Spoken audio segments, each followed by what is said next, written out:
రంగారెడ్డి జిల్లా శంషాబాద్ లో ఎంఆర్పీఎస్ నేత నరేందర్ ప్రవీణ్ ను కిడ్నాప్ చేసి దాచిన ఫామ్ హౌస్ ను కూల్చివేశారు మున్సిపల్ అధికారులు. ఫామ్ హౌస్ కు అనుమతులు లేవని గుర్తించిన పోలీసులు మున్సిపల్ అధికారులకు ఫిర్యాదు చేశారు. దీంతో ఓనర్ కు నోటీసులు ఇచ్చి పోలీస్ బందోబస్తు మధ్య ఫామ్ హౌస్ ను నేలమట్టం చేశారు. భూ కబ్జాలకు పాల్పడితే సహించేది లేదని హెచ్చరించారు Rajendra Nagar DCP Srinivas.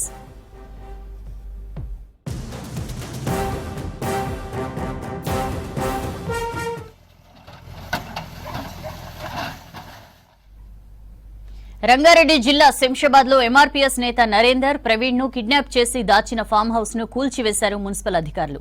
Farm house కు అనుమతులు లేవని గుర్తించిన పోలీసులు మున్సిపల్ అధికారులకు ఫిర్యాదు చేశారు. దీంతో ఓనర్ కు నోటీసులు ఇచ్చి పోలీస్ బందోబస్తు మధ్య ఫామ్ హౌస్ ను నేలమట్టం చేశారు. భూ కబ్జాలకు పాల్పడితే సహించేది లేదని హెచ్చరించారు రాజేంద్ర నగర్ డీసీపీ శ్రీనివాస్.